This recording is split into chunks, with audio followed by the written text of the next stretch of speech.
قائد اعظم محمد علی جناح کی شادی کا تذکرہ انتہائی دلچسپ ہے۔ 1916 میں قائد نے ممبئی کے علاقے مالابار ہل میں ایک قلعہ نما بنگلہ خریدا۔ اس بنگلے کا نام ساؤتھ فورٹ تھا۔ بنگلے کی ضروری مرمت و آرائش کے بعد قائد اس میں منتقل ہو گئے۔ دن بھر کے کام کاج کے بعد قائد کو شام کے اوقات میں شطرنج اور بلیئرڈ کھیلنے کا شوق تھا، لہٰذا انہوں نے اورینٹ کلب کی رکنیت حاصل کر لی، جو اعلیٰ طبقے کا ایک کلب تھا جس میں اس دور کی روایت کے مطابق ہندو، پارسی، عیسائی سبھی مذاہب کے لوگ آتے تھے۔ یہیں قائد کی ملاقات پارسی برادری کے ایک امیر اور با اثر شخصیت سر ڈنچا پیٹٹ سے ہوئی۔ معروف مصنف غلام علی علانہ قائد پر اپنی کتاب اسٹوری آف اے نیشن میں لکھتے ہیں کہ سر ڈنچا اور ان کی بیگم سے قائد کے تعلقات کافی بڑھ گئے اور قائد اکثر ان کے ہاں کھانے پر جانے لگے، جہاں پہلی بار ان کی ملاقات سر ڈنچا کی بیٹی رتن پیٹٹ سے ہوئی، جسے پیار میں سب رتی کہتے تھے۔ ذہانت، فطانت اور حسن و خوبصورتی کے اعتبار سے رتی اپنی مثال آپ تھیں۔ وہ انگریزی ادب بالخصوص شاعری پر عبور رکھتی تھیں۔ انہیں انگریزی ادب کی بہت سی معروف شخصیات کی تحریریں ازبر تھیں۔ ایک معروف ادیب اور مذہبی اسکالر خواجہ حسن نظامی لکھتے ہیں کہ رتی ہندوستان کی تمام خواتین میں سے خوبصورت اور پرکشش سمجھی جاتی تھیں۔ انہیں سماجی کاموں میں بھی دلچسپی تھی اور وہ عورتوں کے حقوق کے لیے جد و جہد کرنا بھی بہت ضروری سمجھتی تھیں۔ ایک بار گرمیوں کے موسم میں صحت افزا پہاڑی مقام پر پکنک کے لیے جاتے ہوئے سر ڈنچا اپنے اہل خانہ کے ساتھ قائد کو بھی لے گئے۔ خواجہ حسن نظامی نے ایک مضمون بیگم رتی کا قبول اسلام کے نام سے لکھا، جس میں انہوں نے تفصیل کے ساتھ یہ سارا واقعہ بیان کیا۔ ایک خنک شام جب کھانے کے بعد خوش گپیوں کے دوران رتی نے قائد اعظم سے پوچھا، مسٹر جناح، آپ نے اب تک شادی کیوں نہیں کی؟ جس پر قائد نے ازراہ مذاق جواب دیا کہ ابھی تک مجھے اپنے معیار کی کوئی لڑکی نظر نہیں آئی۔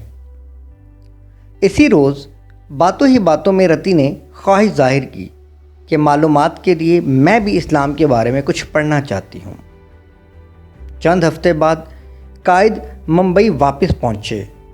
انہوں نے ممبئی کرونیکل کے مسلمان ایڈیٹر سید عبداللہ بخاری کے مشورے سے اسلام کے بنیادی اصولوں کے بارے میں کچھ کتابیں جو انگریزی اور گجراتی زبان میں تھیں رتی کو بھجوا دیں۔ اس کے چند ماہ بعد مس رتی نے اپنے والد سے یہ خواہش ظاہر کی کہ وہ محمد علی جناح سے شادی کرنا چاہتی ہیں۔ یہ بات سن کر پارسی خاندان میں ایک بھونچال آ گیا۔ سر ڈنچا کا خیال یہ تھا کہ پارسی لڑکی ایک مسلمان مرد سے شادی نہیں کر سکتی، اور یوں بھی مس رتی کی عمر اس وقت 17 برس سے کم تھی، اور قانون کی نگاہ میں بالغ لڑکی جو اپنی مرضی سے شادی کر سکتی ہے اس کی عمر 18 برس سے کم نہیں ہونی چاہیے۔ سر ڈنچا اپنی بیٹی کو جان گئے تھے، جو قائد کو پسند کرتی تھیں، اور ان کا رجحان اب دین اسلام کی طرف بڑھ رہا تھا۔ سر ڈنچا کے پاس قانون کا سہارا حاصل کرنے کے سوا اور کوئی چارہ نہ تھا۔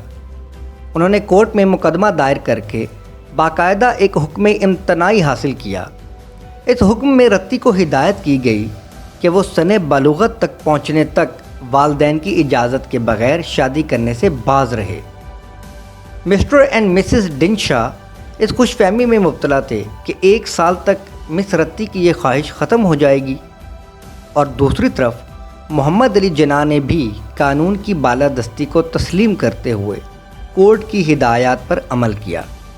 مس رتی نے 1918 میں اپنی زندگی کی 18 بہاریں مکمل کر لیں۔ ان پر قانون کی پابندی ختم ہو گئی۔ قائد اعظم نے مس رتی کے قبول اسلام کا بندوبست کیا۔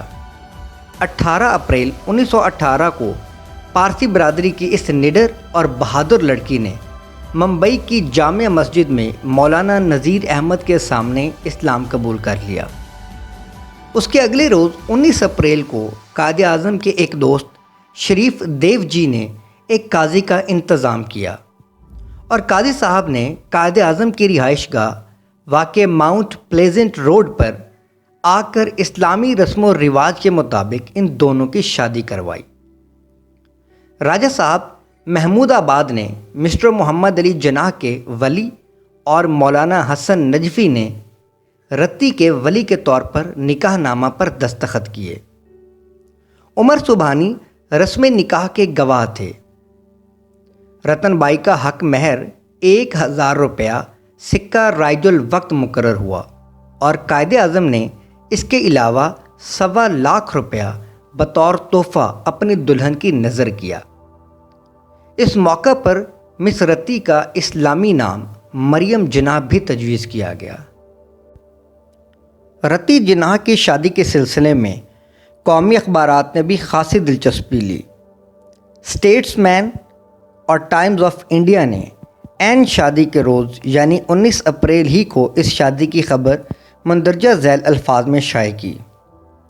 سر ڈنشا کی اکلوتی بیٹی مس رتن بائی نے کل اسلام قبول کر لیا۔ آج آنریبل ایم اے جناح سے ان کی شادی ہو رہی ہے۔ یہ تحریر ضیاء شاہد کی کتاب قائد اعظم سے لی گئی ہے۔ اس کتاب میں ضیاء شاہد نے قائد اعظم کی زندگی کے دلچسپ واقعات کا مجموعہ اکٹھا کیا ہے۔ ڈاکٹر زین العابدین کو اجازت دیجیے۔ اللہ حافظ۔